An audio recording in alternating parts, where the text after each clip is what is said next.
Hello student, कैसे हो आप सभी। उम्मीद है अच्छे होंगे, बेहतर होंगे, घर पे होंगे, सुरक्षित होंगे। हम पिछली वीडियो में हमने 9th क्लास का ज्योग्राफी जो पोर्शन है वो स्टार्ट किया था। भूगोल जो विषय है उसको हमने स्टार्ट किया था और उसमें हमने फर्स्ट लेसन के अंदर जो किया था भारत, आकार एवं स्थिति। आज हम भूगोल का ही सेकंड चैप्टर स्टार्ट करने जा रहे हैं जिसका नाम है भारत का भौतिक स्वरूप। ठीक है, उसको स्टार्ट करेंगे हम। जैसे हमने फर्स्ट लेसन के अंदर पढ़ा था कि भारत में जो अलग अलग प्रकार की विभिन्नताएं पाई जाती हैं। देखो, हम पॉलिटिकल के अंदर पढ़ते हैं कि भारत में अलग अलग जाति, धर्म एवं संस्कृति के लोग रहते हैं। भारत में अनेक प्रकार की जिस प्रकार से सांस्कृतिक विभिन्नता देखने को मिलती है, उसी प्रकार से यहाँ पे अलग अलग प्रकार के भौतिक स्वरूप भी देखने को मिलते हैं। यहाँ पे क्या है, यहाँ पे पर्वत भी है, पठार भी है, मैदान भी है, मरुस्थल भी है और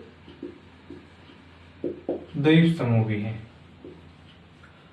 अलग अलग प्रकार के भौतिक स्वरूप यहाँ पे देखने को मिलते हैं। ठीक है, तो अलग अलग प्रकार की जो भू आकृतियां हैं वो यहाँ पे देखने को मिलती हैं और अलग अलग समय में इन भू आकृतियों का निर्माण देखने को मिला है हमें। यहाँ पे अगर इन भू आकृतियों की बात करें तो यहाँ पे देखेंगे पर्वत है जहाँ पे कठोर संगमरमर जैसी चट्टान भी पाई जाती है। यहाँ पे द्वीप समूह भी है, यहाँ पे मरुस्थलीय मिट्टी भी पाई जाती है। ठीक है, यहाँ पे सैलखड़ी जैसी कोमल चट्टानें भी पाई जाती हैं। यहाँ पे उपजाऊ मैदान भी है। तो इस प्रकार के जो भौतिक स्वरूप है, इस प्रकार की विविधता वो भारत जैसे विशाल देश में पाई जाती है, जो विश्व का हमने फर्स्ट लेसन के अंदर पढ़ा था। विश्व का क्षेत्रफल के मामले में 7वां सबसे बड़ा देश है। तो इतने विशाल देश के अंदर इस प्रकार की विविधता है वो देखने को मिल रही है। ठीक है, तो इन चीजों को जब हम देखते हैं विश्व के संदर्भ में और भारत के संदर्भ में, तो हमारे मन में विचार आने लग जाते हैं कि ये इस प्रकार की जो विविधता है, इस प्रकार के भौतिक स्वरूप है वो किस प्रकार से निर्मित होते हैं। ठीक है, तो इनके निर्माण की जो प्रक्रिया जो होती है, चाहे पर्वत है, पठार है, मैदान है, मरुस्थल है, द्वीप समूह है, इनके निर्माण की प्रक्रिया 3 चरणों से होकर गुजरती है। एक होता अपक्षय, एक होता है अपर्दन और एक होता है निक्षेपण।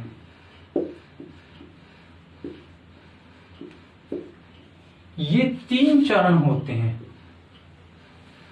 इन 3 चरणों से होकर इनके निर्माण की प्रक्रिया है वो गुजरती है। ठीक है, अपक्षय, अपर्दन और निक्षेपण, यानी कि वेदरिंग, इरोजनल और डिपोजिशनल जो वर्क होता है वो जो इनके निर्माण की प्रक्रिया में। देखो, तीनों ही चीज क्या होती हैं। वेदरिंग क्या होता है, अपक्षय क्या होता है, एक सेल है वो छोटे छोटे टुकड़ों में टूट जाती है। ठीक है, सेल का छोटे छोटे टुकड़ों में टूटना वो क्या कहलाता है, वो कहलाता है अपक्षय। और इन टुकड़ों का जल वायु के माध्यम से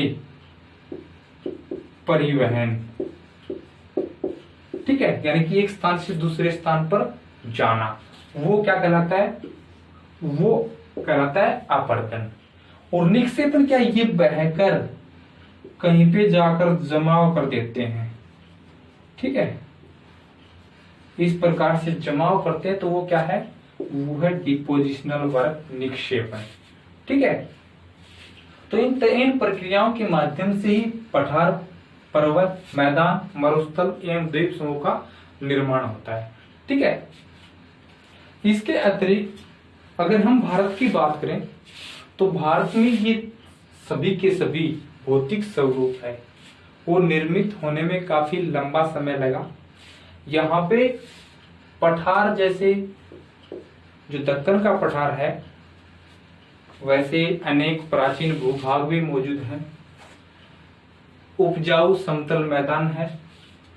नवीन, विश्व के नवीन पर्वतों में से एक हिमालय पर्वत जैसा स्वरूप भी देखने को मिलता है। ठीक है, इनके निर्माण की जो प्रक्रिया होती है वो इन अलग अलग स्वरूपों में तो देखने को मिलती ही है, साथ ही साथ इनके निर्माण के बारे में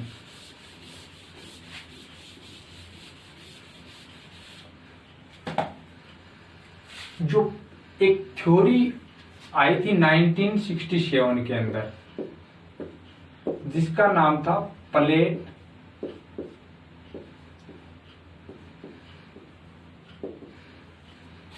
टेक्टोनिक्स थ्योरी।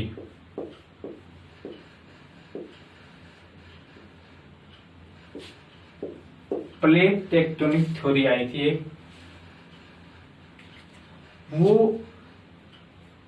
W.F. मॉर्गन ने दी थी। एक प्रोफेसर हुए हैं, एक ज्योग्राफर हुए हैं, एक जियोलॉजिस्ट हुए हैं मॉर्गन। उन्होंने 1967 के अंदर प्लेट टेक्टोनिक्स थ्योरी, प्लेट विवर्तनिकी सिद्धांत दिया था। उस सिद्धांत के अंदर उन्होंने इनके निर्माण की प्रक्रिया को समझाने की कोशिश की थी। उसने बताया था अपनी थ्योरी के माध्यम से कि विश्व के अंदर 7 बड़ी एवं 20 छोटी प्लेट है। ठीक है, मॉर्गन महोदय ने बताया था कि जो विश्व है, जो पृथ्वी है, वो 7 बड़ी और 20 छोटी प्लेटों से निर्मित हुई है। अब क्वेश्चंस यहाँ पे थ्योरी के ऊपर आ गए तो हमें यह पता होना चाहिए कि प्लेट क्या होती है।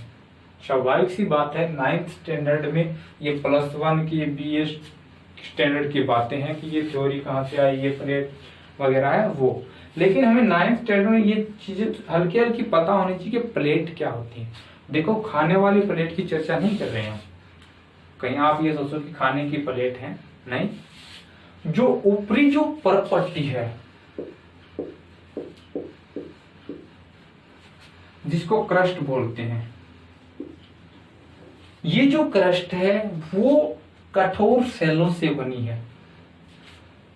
जो पृथ्वी की जो ऊपरी परपट्टी है वो कठोर सेलों से बनी है, और वही सेल क्या कहलाती हैं, वो प्लेट कहलाती हैं।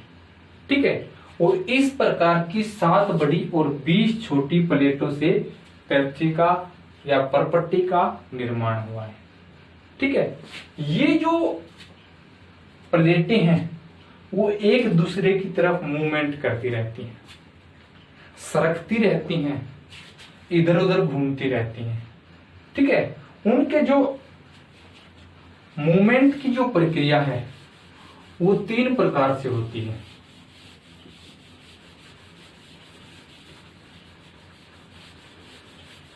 प्लेटों की जो मूवमेंट होती है, जो इनकी जो गति होती है वो 3 प्रकार से होती है।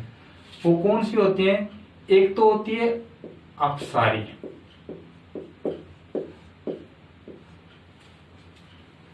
अपसारी परिसीमा बनाती हैं ये। एक होती है अभिसारी,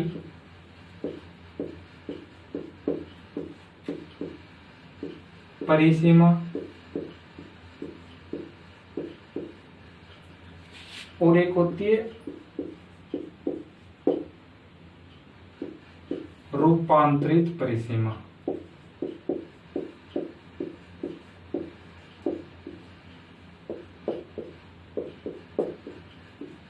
ऐसे जो प्लेट मूवमेंट करती है वो 3 तरह से मूवमेंट करती हैं। देखो, एक तो एक जो प्लेट है वो एक दूसरे की तरफ सरकी, एक दूसरे से दूर जा रही है। ठीक है, इस प्रकार से देखो अपसारी जो होता है वो क्या होता है, इंग्लिश में इसको कहते हैं डाइवर्जेंट। डाइवर्जेंट प्लेट बाउंड्री बोलते हैं। ठीक है, इसको अभिसारी को क्या बोलते हैं?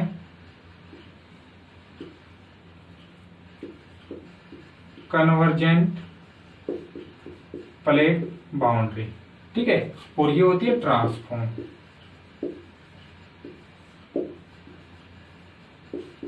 ठीक है, इस प्रकार से 3 प्रकार से मूवमेंट करते हैं। तीनों का एक डायग्राम्स के माध्यम से हम समझने की कोशिश करेंगे। सबसे पहले जो अभिसारी है, परिसीमा का निर्माण कैसे होता है, डाइवर्जेंट प्लेट बाउंड्रीज किस प्रकार से निर्मित होती हैं। देखो, 2 प्लेट्स हैं,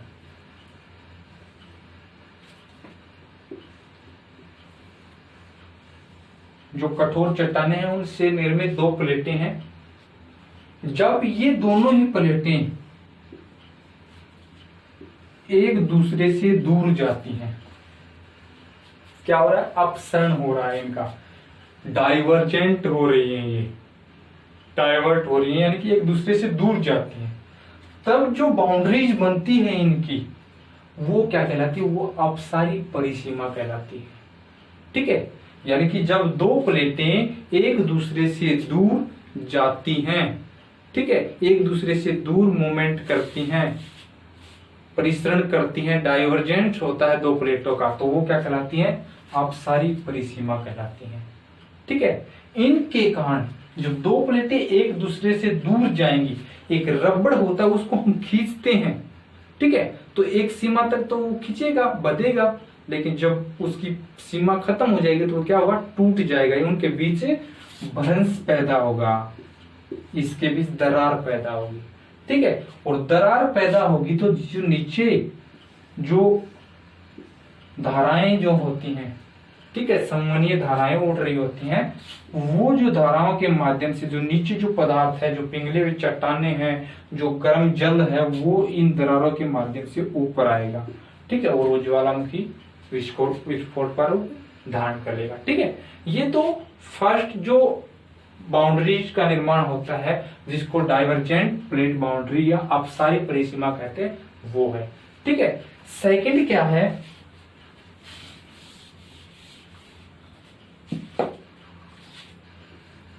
दो प्लेटें हैं, ठीक है,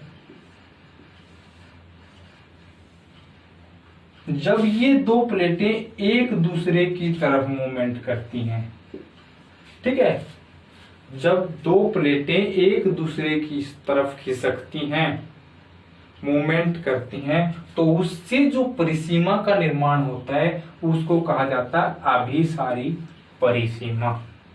ठीक है, समझ में आ गया? इसके कारण ये क्या करेंगी? जब 2 चीजें आपस में एक दूसरे की तरफ मूवमेंट करेंगी, क्या करेंगी? टकराएंगी, तो उनसे वलन पैदा होगा। इस प्रकार से 2 प्लेटें एक दूसरे की तरफ टकराएंगी तो क्या होगा? वलन पैदा हो रहा है। ठीक है, तो इससे क्या होगा? वलन पैदा होगा इस प्रकार से। ठीक है, टकराएंगी, हो सकता है टकरा कि ये टुकड़ों में टूट जाए, हो सकता है कि एक प्लेट इसके नीचे खिसक जाए, ठीक है, इसके नीचे, तो इस प्रकार से भी हो सकता है।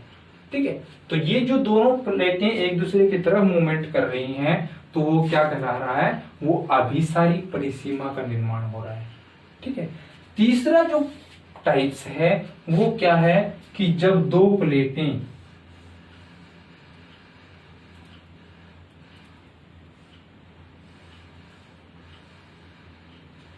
न तो एक दूसरे की तरफ आ रही है, न एक दूसरे से दूर जा रही है, बल्कि अपनी ही जगह अप डाउन हो रही है, ऊपर नीचे मूवमेंट हो रहा है उनके बीच।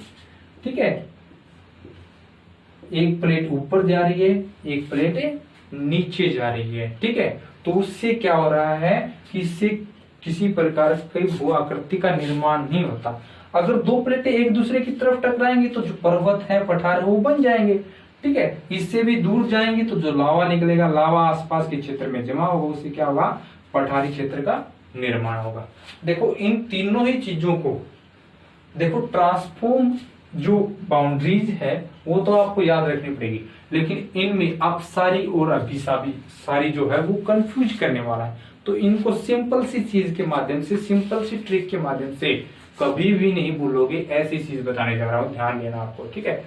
देखो अपसारी जो है इसको आप इंग्लिश में याद करेंगे, अभिसारी है इसको आप हिंदी में याद करेंगे। कैसे? एक चीज याद कर लो, अभिसारी, अभिसारी हिंदी में, जो हिंदी के स्टूडेंट है वो हिंदी में याद करेंगे तो कैसे करेंगे? अभी। देखो ये मान के चलो कि दो प्लेटें तो हैं, अभी आया है तो अभी अभी मिलने वाली हैं, ये मान के चलो कि अभी अभी वो प्लेट मिलने वाली हैं, अभी याद रखना आपको, ठीक है।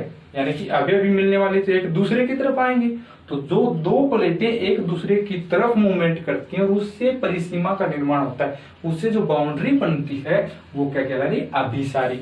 और इसका अपोजिट अपने आप अपसारी हो जाता है, ठीक है। ऐसे भी याद रखते हो। दूसरा तरीका क्या है कि आप याद रखोगे इसको इंग्लिश में डाइवर्जेंट, ठीक है।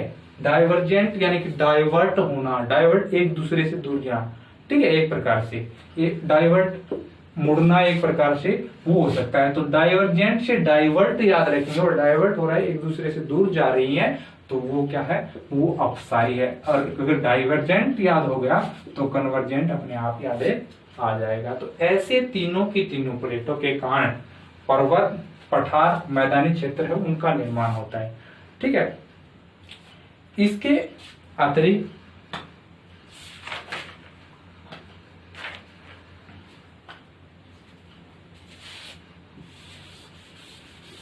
आगे बढ़ते हैं और आगे बात करते हैं भारत की। भारतीय जो स्थलखंड है उसकी चर्चा करते हैं, क्योंकि हम बात कर रहे हैं भारतीय भौतिक स्वरूप की। देखो प्राचीन समय के अंदर, प्राचीन समय ये से कहें कि करोड़ों वर्ष पहले जो स्थलीय भाग था, संपूर्ण जो स्थलीय भाग था पृथ्वी के ऊपर, उसको बोला जाता था पैंजिया। हिंदी में भी इसको ऐसे ही लिखेंगे,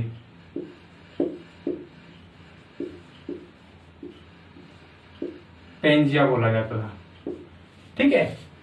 संपूर्ण स्थलीय भाग जितना भी है, सातों के सातों महाद्वीप का जो इलाका है उस स्थलीय भाग को पैंजिया बोला जाता था। और इस पैंजिया के चारों तरफ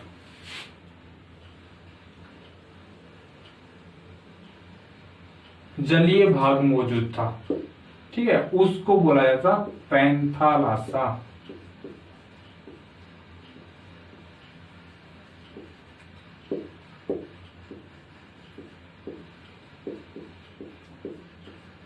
ठीक है, उसको क्या कहा जाता था? पैंथालासा। ये जो जलीय भाग है जो स्थलीय भाग को चारों तरफ से घेरे हुए था, ठीक है। देखो पहले तो इन दोनों चीजों का सिंपल सा मीनिंग समझा देता हूं मैं कि पैंजिया क्या होता है।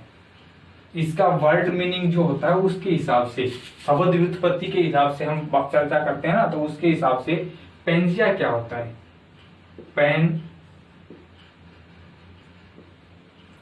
पैंजिया, ये जो पैंजिया है ना, ये दो शब्दों से मिला है, पैन प्लस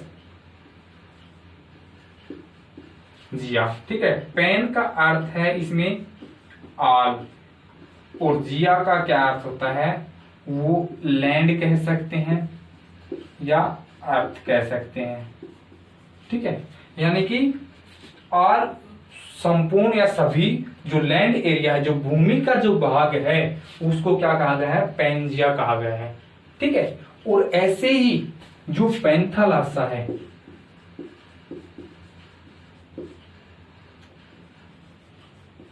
पैंथालासा, इसमें भी पैन प्लस थलासा, ठीक है, इस प्रकार से है। इसमें भी पैन का अर्थ क्या हुआ? आल, और थलासा का क्या हुआ? इसका हुआ ओशियन, यानी कि समुद्री, समस्त समुद्री भाग है उसको को तो कहा गया था पैंथालासा। और समस्त जो लैंड एरिया है उसको कहा गया था पैंजिया। ठीक है, और पैंजिया है उसको चारों तरफ से जो जलीय भाग घेरा हुआ था उसको पैंथरासा कहा गया था। ठीक है, और इस पैंजिया के मध्य में एक सागर मौजूद था। ठीक है, इसके मध्य में एक सागर था जिसका नाम था टेथिस।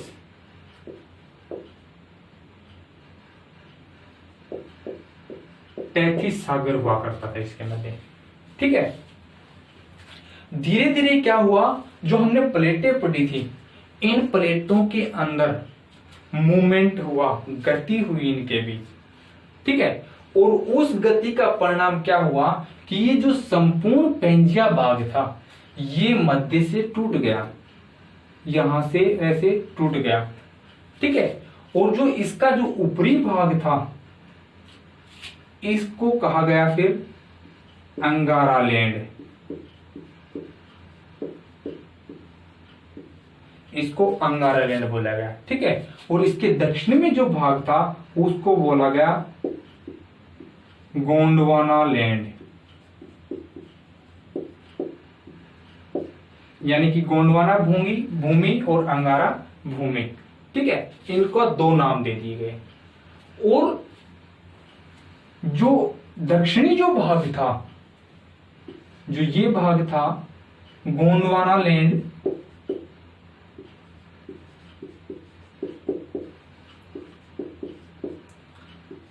इसके अंदर भारत, दक्षिणी अमेरिका,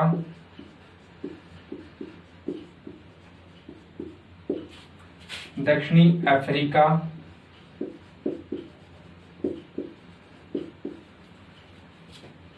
ऑस्ट्रेलिया,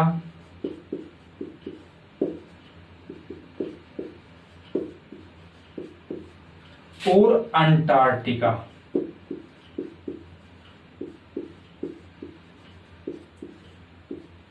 ये जो क्षेत्र था वो था गोंडवाना लैंड के अंदर। ठीक है, गोंडवाना जो भूमि थी उसके अंदर भारत, दक्षिण अमेरिका, दक्षिण अफ्रीका, ऑस्ट्रेलिया और अंटार्कटिका जो भूभाग था वो इसके अंदर था। ठीक है, और जो अंगारा लैंड था उसके अंदर उत्तरी अमेरिका,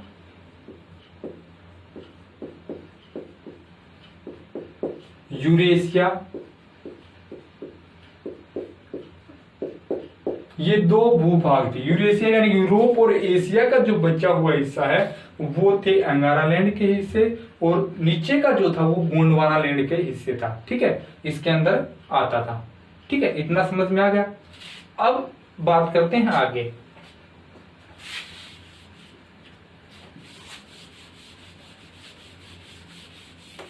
इतना ध्यान रखना है, बिल्कुल सिंपल सी चीज है, कोई भी वो नहीं है, सिंपल सी में। देखो, जो गोंडवाना जो भूभाग था और जो अंगारा लैंड था, समय के साथ क्या हुआ कि इसके अंदर जो गोंडवाना जो लैंड है उसके अंदर भी विभाजन शुरू हो गया। ठीक है, ये भी क्या हुआ, ये भी छोटे छोटे टुकड़ों में टूटने लगा। ठीक है, तो इससे भारतीय जो भूभाग है वो उत्तर की तरफ खिसकना शुरू हो गया, भारतीय भूभाग।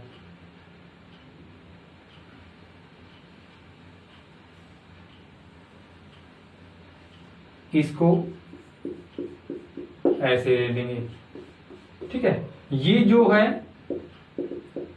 ये वही सागर है जो पैंजिया के मध्य था। कौन सा था,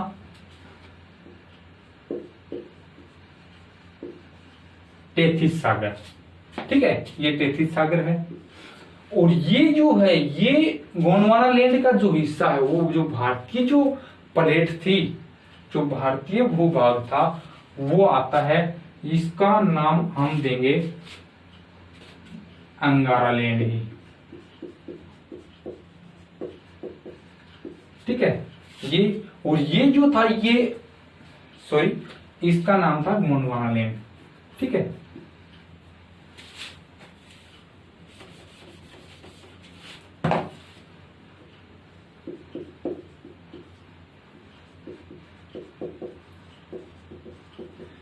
और ये जो भूभाग था इधर, ये था अंगारा लैंड।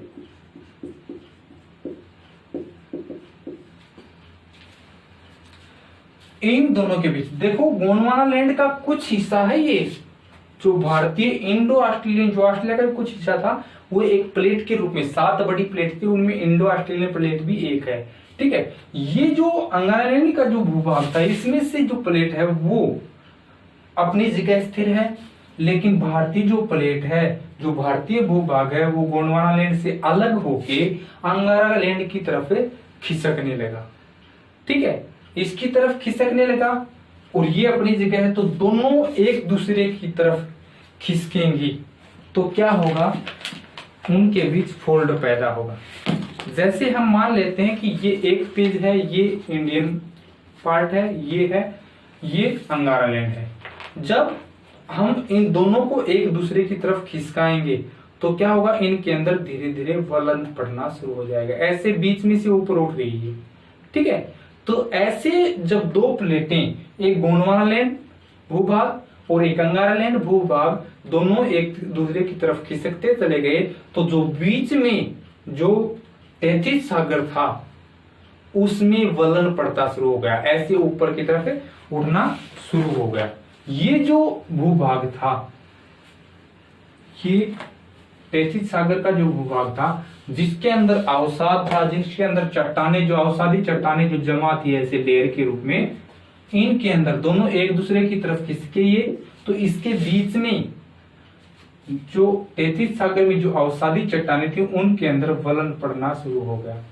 ठीक है, और ऐसे वलन पड़ गया, ऐसे हो जाएगा। ऐसे वलन पड़ने से दोनों ही भूभागों के मध्य एक पर्वत का निर्माण हुआ, जिसे आज हम बोलते हैं हिमालय पर्वत।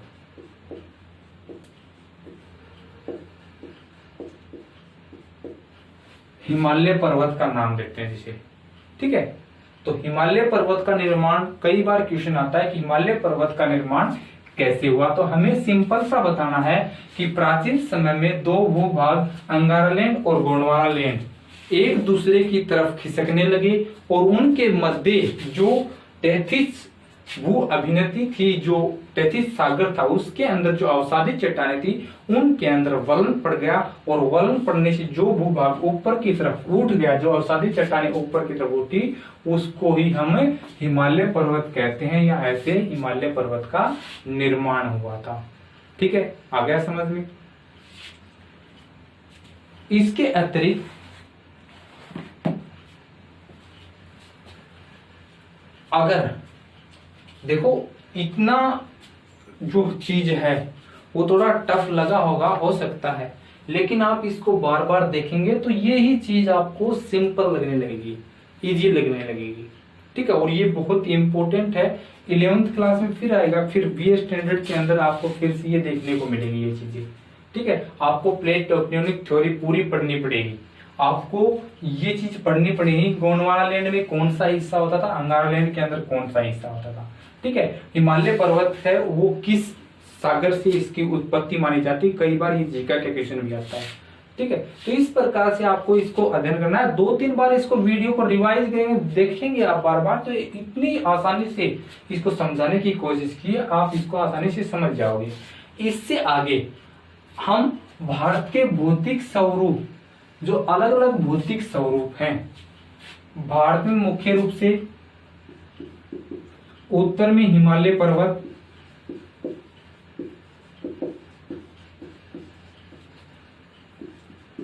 उससे के समानांतर उत्तर का मैदान,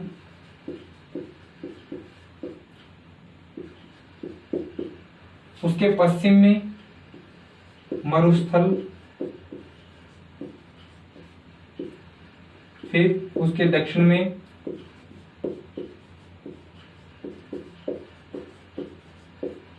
पठार, प्रायद्वीपीय पठार, फिर द्वीप समूह, और एक हो जाता है तटीय मैदान।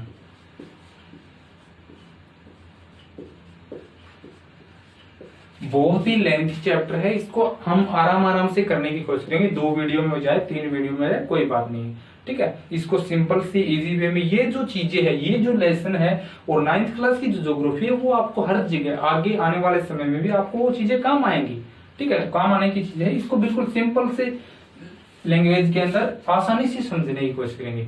टाइम है हमारे पास, टाइम की कोई जल्दबाजी नहीं है, हमें 1 बार 2 बार 3 बार जितना भी हो सकेगा हम इसको समझाने की कोशिश करेंगे।